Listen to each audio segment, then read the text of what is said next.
Kyrie says that he has never, he's not anti-Semitic and these things. Hesitant about giving Irving a long-term contract extension with the team due to his injury history and vaccination status. Do you want to be a Brooklyn Nets still?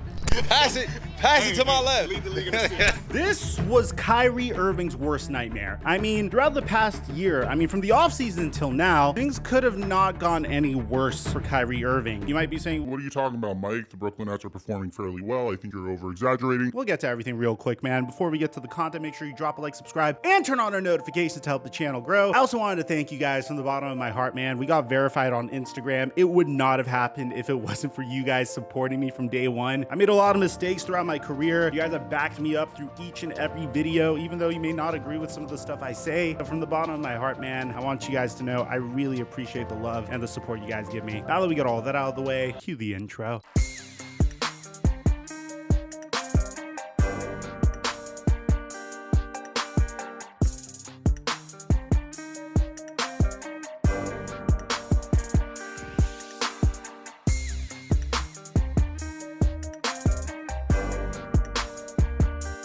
You know what absolutely crushes my soul? Whenever I carefully and meticulously make multiple picks, and let's say 3 out of my 4 players hit, and my 4th player unfortunately didn't even play in the second half of the game or left the game early. And as a result, I lose my money. That wasn't very nice. Which is why Prize Picks is now protecting all of us from that happening ever again. Introducing Reboot. If you happen to ever pick more on a player's projection, and that player leaves the game in the first half, and he doesn't return in the second half, then Prize Picks will automatically disqualify that player. So let's say I chose 3 players and picked more on all of them, and one of those players has to leave the game, unfortunately due to an injury, and doesn't return in the second half. Then my 3 picks will automatically turn into 2 picks. I play Prize Picks every single day, and I post my picks onto my Instagram story. And right now, Prize Picks is willing to match up to $100 of your deposit when you use my promo code microphone. So use my promo code right now and let's win some money together. And thank you, Prize Picks, for the sponsor. Mic check 1 2 1 2. What's going on, everybody? The Brooklyn Nets turned everything around. They are trending upwards in a way that we have never seen or never could have imagined, considering how they finished last year by being swept by the Boston Celtics, everything they went through in the offseason, and everything they went through in the beginning of the season. A very important thing that we need to mention before we start talking about anything in this video is you have to bear in mind the relationship the Brooklyn Nets have with Kyrie Irving. It's a very interesting one. It's like a relationship with a toxic girlfriend, for lack of a better way of saying it. To give you an idea, towards the end of the season, this is what Sean Marks had to say in regards to potentially retaining Kyrie Irving's services last year. It's honestly not just Kyrie. You bring Kyrie up, but we have decisions to make on a variety of different free agents throughout our roster.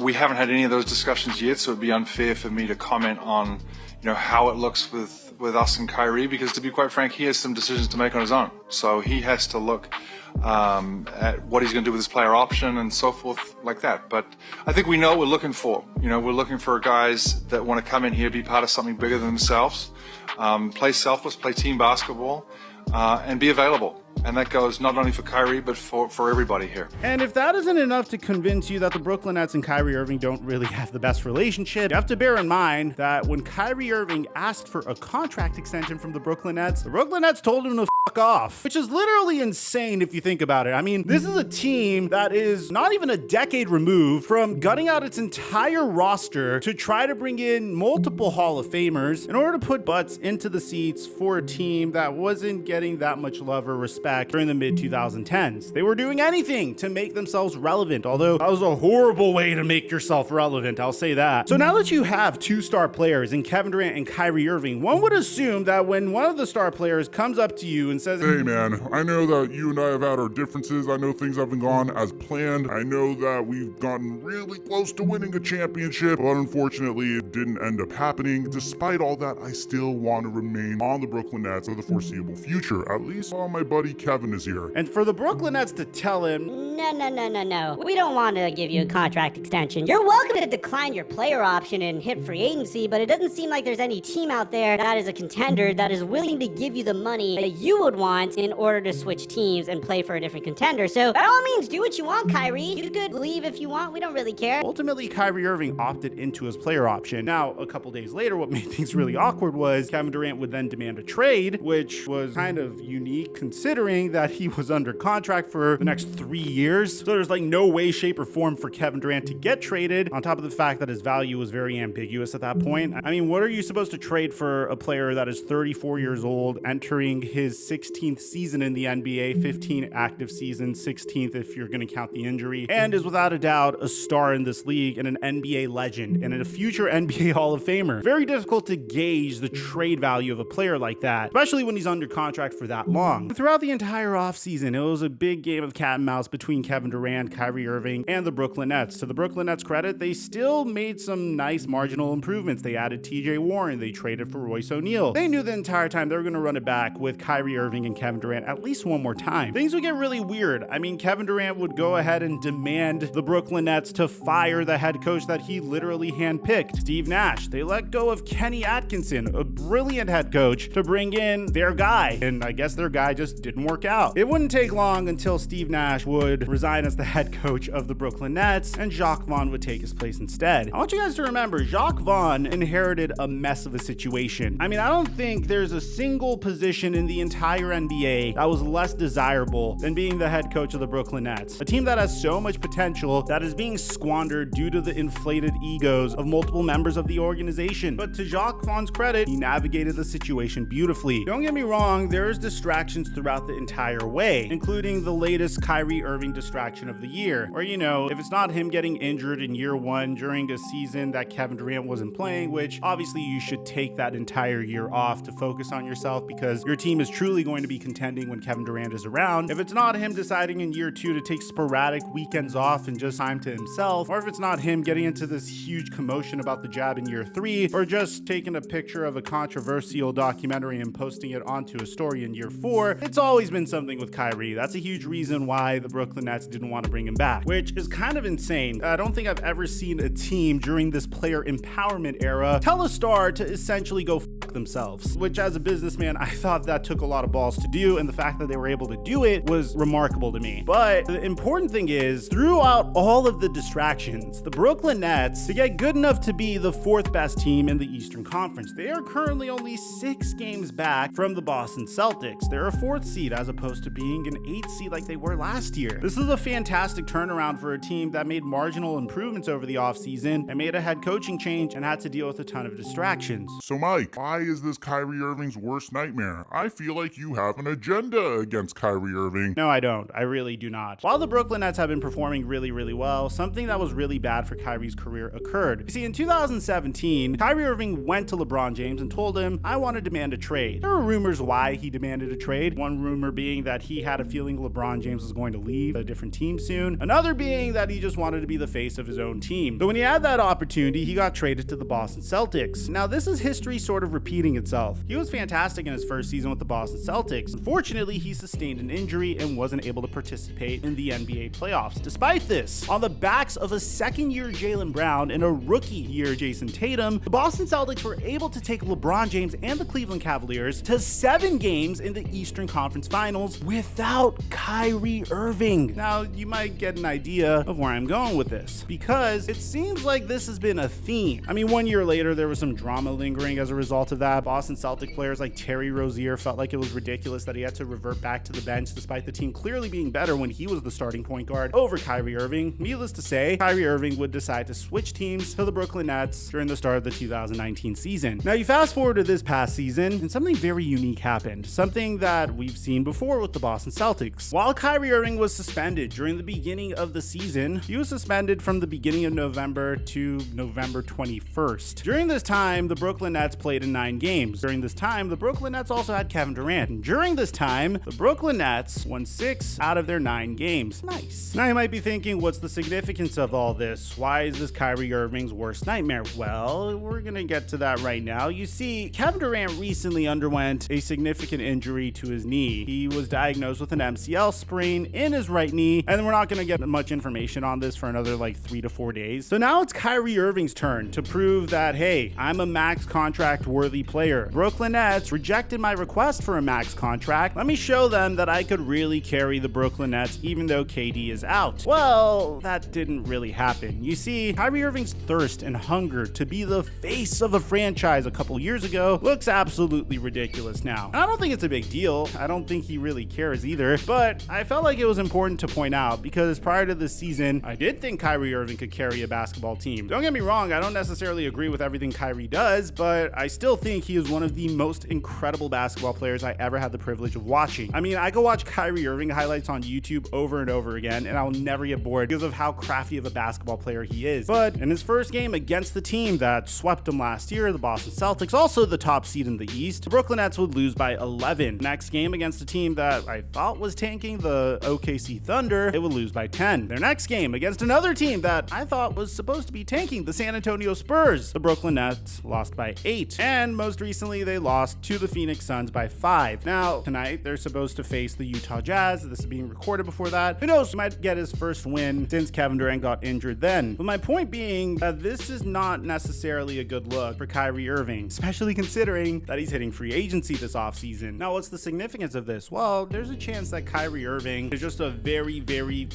like, I don't know how many varies to say, an incredibly talented second option. A dream scenario second option on clearly a championship caliber team. It appears as though Kyrie Irving isn't good enough to carry Brooklyn Nets the way Kevin Durant has been carrying them over this past season. Unless if the Brooklyn Nets end up making a run to the NBA Finals or the Eastern Conference Finals at the very minimum, I expect this team to look a little different next year. I mean, Kyrie Irving is already on record saying that he doesn't appreciate the way Brooklyn Nets ownership has treated him or how they stuck behind him throughout the vaccine mandates and all the off-the-court drama that there's been over the past couple of years during his tenure with the Brooklyn Nets. So I think for that reason, you could see Kyrie Irving leaving the Nets. Now, when you combine that with the fact that LeBron James is consistently defending Kyrie Irving for each and everything, even though the context is a little odd at times, and then you get a nice likely scenario where Kyrie Irving ends up leaving the Brooklyn Nets for another team, possibly the Los Angeles Lakers. I'm not really sure. Unless if they obviously make it a run to the Eastern Conference Finals or the NBA Finals. Now, the reason why this is significant is some teams may not view Kyrie Irving as a max contract player anymore. The Brooklyn Nets called his bluff, which is kind of insane considering the fact that Kyrie Irving has been as good as any other season this year. He's averaging 26 points per game. His numbers are more or less consistent as it was last year, except for the fact that he's averaging his second worst three-point percentage of his career, which is 35%, which is still better than Luka Doncic's best three-point percentage in any year of his career. So I don't think Kyrie Irving is necessarily a bad player. I just don't think he could be the face of any franchise. He's currently 30 years old. I do think he'll get a max contract from the Lakers. Maybe he'll even be willing to take a slight pay cut because God knows the Lakers need it. But if there's anything that he's proven recently as a result of Kevin Durant's injury, it's that he is not capable of carrying an entire team to greatness or even holding down the fort while one of the stars of the team are injured. So let me know in the comment section down below what you guys think about this take, if you agree with it or not. Aside from that, I'm your boy Mike,